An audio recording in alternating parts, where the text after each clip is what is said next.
السلام علیکم دوستوں، آج کی ویڈیو میں ہم جانیں گے کہ مرغی پہلے آئی یا انڈا۔ صدیوں سے اور شاید اس سے بھی ہزاروں سال پہلے سے لوگ 3000 قبل مسیح میں جانداروں کی زمین پر ابتدا پر بحث کرتے رہے ہیں۔ دوستوں، ارسطو خود بھی یہی سوچ رہا تھا کہ پہلی مرغی کہاں سے آئی۔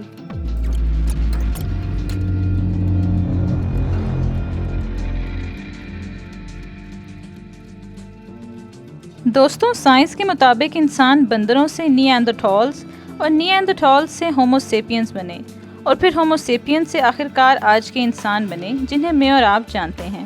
جانداروں کی شخصیت میں یہ تبدیلی اس وقت ہوتی ہے جب جینیٹک میٹیریل یا ڈی این اے میں تبدیلی آتی ہے، اور ڈی این اے یا جینیٹک میٹیریل میں تبدیلی آنے کی وجہ سے خلیے میں تبدیلی آتی ہے اور مختلف قسم کے جاندار پیدا ہوتے ہیں۔ دوستوں، یہ بہت اہم معلومات ہیں اور اس کو یاد رکھنے کی ضرورت اس لیے بھی ہے کیونکہ یہ ہمیں ہمارے سوال کا جواب دینے میں بھی مدد کریں گی۔ بہت سے سائنسدانوں کا ماننا ہے کہ یہی وہ پروسیس تھا جس سے دنیا کی سب سے پہلی مرغی وجود میں آئی، جو پرندہ نما جانور تھی، اور اس کی کچھ خصوصیات آج کی مرغی جیسی ہی تھیں۔ اور دوستوں، پھر اس مرغی نے جو انڈا دیا وہ جینیٹک میٹیریل اور ڈی این اے کی تبدیلی سے گزرتے گزرتے وہ مرغی بنا جو آج ہمارے زمانے میں موجود ہے اور جسے ہم چکن کے نام سے جانتے ہیں۔ اس کے علاوہ اس بات کے شواہد بھی موجود ہیں کہ ڈائناسورز ان پرندے نما جانور جیسی مخلوق کی پیدائش سے پہلے ہی انڈے دیتے تھے، یعنی کہ انڈے دینے کا عمل پہلے سے موجود تھا، اور ان انڈوں سے جو جاندار نکلے ان سے آگے مزید انڈے دینے والی نسلیں پیدا ہوئیں۔ تو دوستوں، اس کا یہ مطلب ہوا کہ انڈا پہلے آیا نہ کہ مرغی، اور انڈا ڈائناسورز کے زمانے سے ہی موجود تھا۔ دوستوں، 2010 میں انگلینڈ کی مختلف یونیورسٹیز کے سائنٹسٹ نے ہیکٹر نامی کمپیوٹر کی مدد سے ایگ شیل یعنی انڈے کے خول کو زوم ان کر کے اس کی بناوٹ کا مطالعہ کیا تو انہوں نے دریافت کیا کہ انڈے میں QC17 ایک پروٹین موجود ہوتا ہے جو صرف مرغیوں کی اووریز یعنی ہیضہ دانیوں میں پایا جاتا ہے، جو چوزہ بننے کے عمل میں انڈے کی تشکیل کو تیز کرتا ہے۔ دوستوں، یہ پروٹین کیلشیم کاربونیٹ کو کرسٹلز میں کنورٹ کرتا ہے اور پھر یہ کرسٹلز انڈوں کے لیے شیل بنانے کا کام کرتے ہیں۔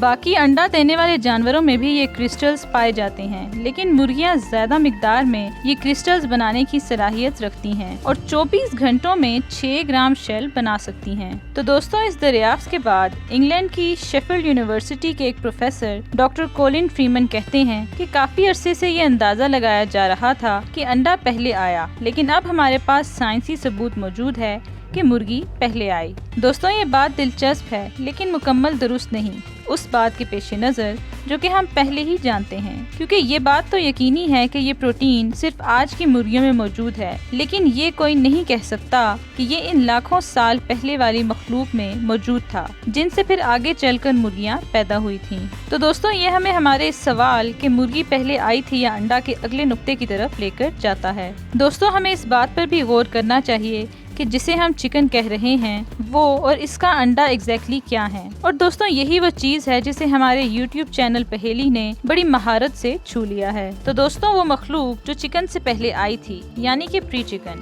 اس نے ایک انڈا دیا ہوگا جس میں چوزہ بھی موجود ہوگا اور ہیچنگ کے بعد پہلی مرغی پیدا ہوئی ہوگی۔ دوستوں، پری چکن مرغی نہیں تھی، جیسا کہ ہم سب جانتے ہیں کہ انڈا ہماری پہلی مرغی سے پہلے آیا تھا، لیکن پھر کیا ہم پری چکن کے دیے ہوئے انڈے کو مرغی کا انڈا کہیں گے؟ بہرحال سوال یہ ہے کہ پہلے مرغی آئی یا انڈا۔ ایک اینکر نے انڈے کو کچھ اس طرح ڈیفائن کیا ہے کہ انڈا ایک اوول یا راؤنڈ چیز ہے جو کہ ایک فیمیل برڈ، فش یا باقی انڈا دینے والے جانور دیتے ہیں۔ تو دوستوں، اس ڈیفینیشن کے مطابق مرغی بلا شبہ انڈے سے آئی، اور وہ انڈا اس مختلف قسم کی مخلوق سے آیا جسے ہم نہیں جانتے تھے، اور وہ مخلوق اپنے جیسی مخلوق کے انڈے سے آئی تھی، اور وہ پھر اسی طرح کے کسی اور پرندے نما جانور اسپیشی سے آیا ہوگا۔ دوستوں، پہلی مرغی کے پیدا ہونے کے بعد اس کی نشو و نما ہوتی رہی ہوگی، اور جو ان سے پہلے آئی تھیں وہ ایکسٹنٹ یعنی ختم ہو چکی ہوں گی، اور یوں لگتا ہے کہ ہم آخرکار نتیجے پر پہنچ گئے ہیں۔ اور دوستوں، یہاں یہ کھیل ختم ہوا۔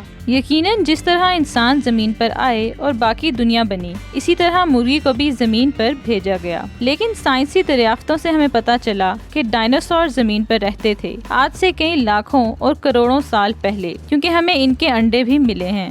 ہم یہ بھی جانتے ہیں کہ یقیناً ڈائناسورز وہ پہلی مخلوق رہے ہوں گے جنہوں نے پرندوں کے ساتھ مل کر انڈے دیے اور پھر ڈی این اے اور جینیٹک میٹیریل کی تبدیلیوں سے گزرتے ہوئے پری چکن پیدا ہوئے اور پھر ان پری چکن سے آج کی مرغیاں پیدا ہوئیں، جیسا کہ ہم جانتے ہیں نا۔ دوستوں، یہ ایک مشکل سوال ہے کیونکہ اس سب پروسیس میں ٹائم کا ایک بہت بڑا فرق موجود ہے۔ جو پہلی مرغی پیدا ہوئی تھی وہ ہماری آج کی مرغیوں سے مختلف تھی، اور اسی بات سے یہ بھی پتہ چلتا ہے کہ ایرسٹوٹل کے ٹائم کی مرغیاں بھی مختلف تھیں۔ دوستوں، زمین پر مسلسل زندگیوں میں تبدیلیاں آتی رہی ہیں اور ترقی ہوتی جا رہی ہے، تو پرانے سوال کے جواب میں کہ پہلے مرغی آئی یا انڈا، ہمیں یہ نتیجہ اخذ کرنا ہوگا کہ انڈا پہلے آیا۔ لیکن دوستوں، اصل سوال یہ ہے کہ یہ پہلا انڈا کہاں سے آیا تھا، اسے کس نے جنم دیا تھا، اور وہ مخلوق خود کیسے وجود میں آئی تھی۔ تو دوستوں، یہ پہیلی یوٹیوب چینل کی کسی اور ایپیسوڈ کے لیے ایک نیا اور مختلف سوال ہے۔ آگے اور بھی مائنڈ بلوئنگ چیزیں موجود ہیں جن پر میں سوچ رہی ہوں، اور یہی میرے چینل کا مقصد بھی ہے۔ تو دوستوں، کیا آپ اس ویڈیو سے لطف اندوز ہوئے؟ اگر آپ کے پاس ان سے متعلق مزید کچھ معلومات ہیں یا آپ تبصرے کرنا چاہتے ہیں تو کمنٹ سیکشن میں ضرور لکھیں، اور ہمارے چینل کو سبسکرائب کریں، گھنٹی کا بٹن دبائیں اور مزید دلچسپ پہیلیاں جانتے رہیں۔